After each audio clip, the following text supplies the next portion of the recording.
In this video, we're going to show you how to go about stoning text for a logo that we're working on. So let's just drag and drop in our JPEG file here into CorelDRAW. And we're going to do the Cake Pop shop text for you and show you how we go about stoning that. Now, we only have a JPEG to work with, and that's what we prefer. We don't like to use vector artwork if we can help it. I know that's backwards thinking, but it's just the way you're supposed to work. I promise you. You are not supposed to start with vector. So anyhow, let's go ahead. First thing we need to do is set the finish size. Our finish size, set size, we click on the left, we click on the right. It's currently 3. We want it 9.5 and hit resize. And now we're ready to go to work. Let's go ahead and lock our image so we cannot move it. I know that this text is going to be SS10 text. So I'm going to right click on my SS10 to make sure that is SS10s. And let's right click on hot pink, just some kind of contrasting color for our artwork here. Let's drop one single stone and hit the escape key to exit out of drop stone.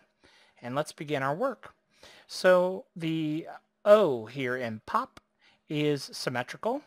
So we're going to drop one stone at the bottom, hold our shift key, drop one stone at the top, and all we have to do is connect the dots. The way we're going to connect the dots is pick up a stone, space bar, space bar, space bar, space bar, space bar, space bar. Good enough. We're going to select everything. Right click on D. That will create a path that we can then add stones to. Just hit the plus minus. Till you're happy with spacing, go ahead and delete our stone paths. We're going to do 2 rows of stones. So we're going to offset top and bottom and connect. Space bar, space bar, space bar, space bar, space bar. And again, we'll go to our freehand pick tool, hold down the Alt key, swipe through these stones, right click on D, delete our stone paths. Now we can take our O and we can flip it over, connect the 2 here at the bottom, and now you can see our O is done. We have a much more perfected result when we take control and knock it out. In my opinion, that's the way to do it. Let's go ahead and watch how we do our P. Same basic principle. Select those 2 stones, drag them straight down. Select these 2 stones, come over here to the stone tab and add stones. Add stones. We're going to select these 2 and delete our stone paths. Now we have to connect our P here. We're going to take those 2 stones and offset them a little bit. And then we're going to space bar, space bar, space bar, space bar, space bar, space bar, space bar, space bar, and space bar. Get it close enough. Grab our freehand pick tool, hold down your Alt key, swipe through those stones as good as you can. They're all selected. Right click on D. That will space them out. Plus minus. Get the spacing of our stones the way we like. Then we'll grab our inside stone, space bar, space bar, space bar, space bar, space bar, space bar, space bar. Same thing. We're still in our freehand pick tool. Let's pick up all of those stones. Right click on D. That will space them all out. So O and P is taken care of. Okay. So now that we have this O and P done, well, then we're just going to copy it down to here. So now, and I like to put that right in the middle. So now we have that O and P done. So let's go ahead and take a look at this P. Same thing. We're going to offset. We're going to take these 2 and bring it up here. We're going to select these 2 and add stones. These 2 and add stones. We're going to delete our stone paths because we don't need those. Let's go ahead and bring these stones up. Let's go ahead and offset those down. Let's go ahead and give them a little slant-eyed there. And then we're going to go ahead and offset this a little bit. And space bar, space bar, space bar, space bar, space bar, space bar, space bar, space bar. Switch over to our freehand pick tool. Grab all these stones that we just created. Right click on D. Go back to the stone tab, plus minus a little bit till we get the spacing the way we want. And then we'll go ahead and put in our interior ones. And again, the way we're going to do that is just by hitting our space bar. So I'm just moving the stone up and getting it approximately where I want it and then kick it in that space bar to make a duplicate. It's really the quickest and easiest way, I think, and it allows us to take complete control over the finished product. So again, we'll use our Alt key to swipe through these stones, right click on D, and that will get everything nicely spaced.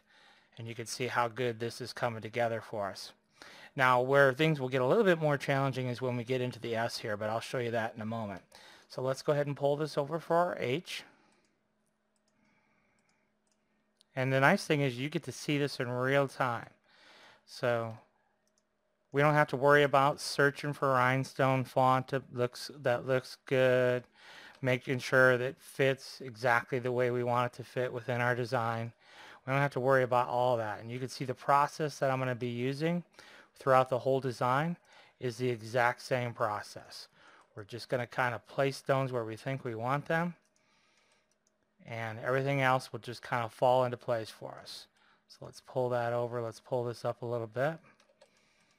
We'll space these vertically a little bit, and that will have to be our H.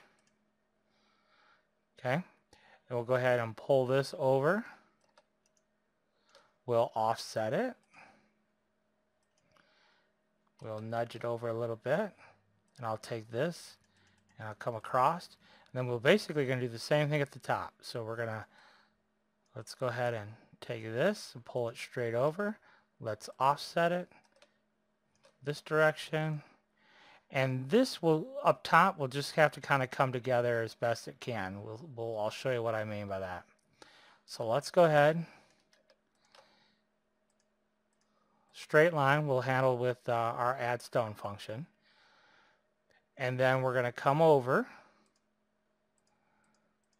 and we got to just kind of make it happen. So we're going to come over here, 2, and this we're going to just bring up to here. Then we're going to offset this, and just like all the others, space bar, and we can kind of eyeball it here. Space bar, space bar, space bar, space bar, and I want to come around like this. So you can kind of see how this is going to come. See how we got all those stones bunched up there, but that's fine. Switch over to our freehand pick tool, swipe through these outside stones. Have been swiped. I don't have any interior stones selected. Right click on D, and now you can see how that all flowed into place there. That looks just fine. We are going to add one extra stone and sweep through our outside stones now. Okay, so we swept through our outside stones. Right click on D, and yeah, I'm going to be happy with that S just like that. So now you can see we got Pop Shop taken care of. So let's go ahead and take care of our K here. Same basic process that we've been using. Select those two, add stones. Select these two, add stones. Select them both. Let's go ahead and get rid of our stone paths. Let's copy this over. We'll take care of our A. I'm just going to take these two, push them up a little bit, sort these stones vertically, sort these stones vertically, and then we're going to go to town. Space bar, space bar, space bar, space bar, space bar. Let's get these, what I like to call container stones in place. So now that all those are in place, we'll go ahead and sweep through all of them, like so. Right click on D, that's going to create us our path, and then we'll just fill in our path with however many stones we need. And then once we have that container, we're going to go back to using our space bar here to get these inside stones placed in there. And once you get that done, we're going to come back in here with our freehand pick tool, pick all those up, right click. We're going to add one extra stone in there and delete stones, and that takes care of our A. So back over here, let's go ahead and offset. If we hold down Control Alt, it'll do a half offset, and then we can offset again. We'll take these two and push them over and connect the dots. add stones. Now you see it's split like that, and that's because somewhere along the line the stone was mirrored. So anytime you see that, just reset them by hitting 10, SS10, and then when you hit add stones again, you won't get that. So it's very easy to do anytime we're mirroring anything. So we're going to mirror, move that from center of stone to center of stone. That's why it's so important to have those snapping features in your Rhinestone software. We're going to clip one of those off the top there. All right, for E, same thing. We just pull those over. We have a top point for our E here. We'll go ahead and offset these vertically like so. And all I'm going to do here is same thing. We're just going to come in here, spacebar, spacebar, spacebar, all the way around, along that edge, all the way back to, we're just going to kind of like draw an imaginary line, something along that line there. And these I might just bump up a little bit. Okay, so let's go ahead and select everything. Let's not select that, and we're going to space all of those apart. So again, we'll right click on D. See, that creates our path, and then we can add to the path. We're just going to add to the path as many stones as we need to, and I think that'll work. We're going to just bump this down a little bit because I want an extra stone in there. We'll pull this over. And then we have our container. So all we just need to do is go inside the container with our space bar. Place these stones like we mean it.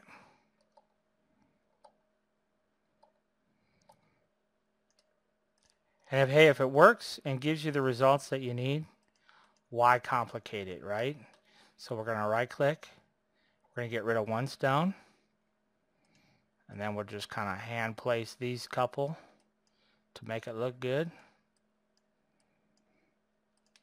I tend to obsess more than I need to.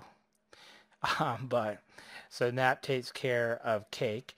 Now we are going to bring this E over a little bit, because you can see the K was a little bit wider, but I decided to do 2 rows of stones for all the lettering here. All right, so now we got our C. And our C is going to go exactly the way everything else is gone. We just come in here.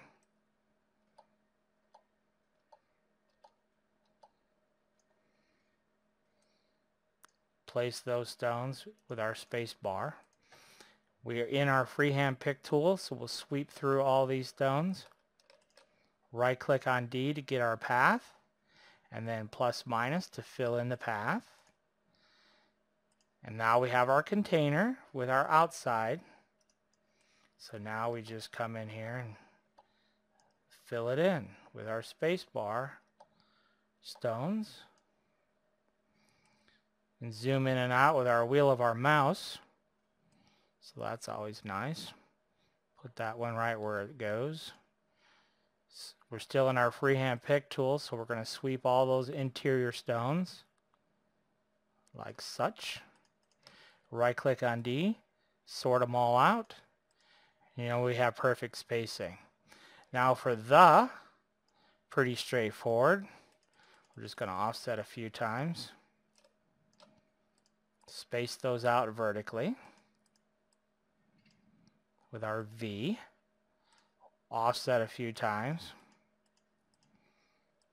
Come in here, we'll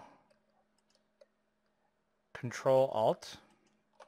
That'll split that. And then we'll come down here, come up here, line those up,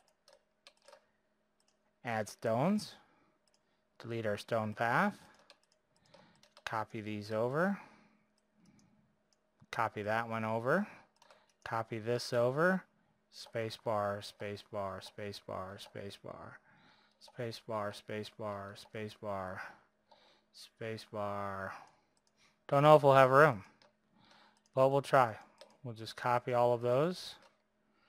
Right click on D. It kind of spread them out a little bit. I don't think we have room for that extra one maybe. So sometimes what I'll do, if that comes into play, I'll make room. See, so we can just nudge our stones around a little bit, and then we can make room like so. So let's go ahead and pull this out and take a look. So this is our text. We'll add a weed box around it. We'll check for spacings, so any overlapping stone issues. Let's go ahead and change out our stone color. So we'll make it all crystal. And let's just go ahead and convert them, simulate them. And that is our text. So you can see it only took a few minutes. We spent about 15 minutes creating all that text, but you can see it looks really perfect and nice. And it's very, characteristic of the original font. But we didn't have to search. We could spend 10 minutes searching for a font that's going to work. So we didn't have to search. We didn't have to convert to vector. We just hopped in there and made it happen. And that's what you need to do. You just hop in there and make it happen. So that is kind of a little trick that you can do and you'll find that most of your text, especially when you're using SS10 stones, most of your text is either going to be a single line font, a double, worst case scenario, 3 rows. Hardly ever would you go over that. So this is a really good, quick, easy technique to get really good looking text done in a hurry. So I hope you learned something from this one, and thanks for watching.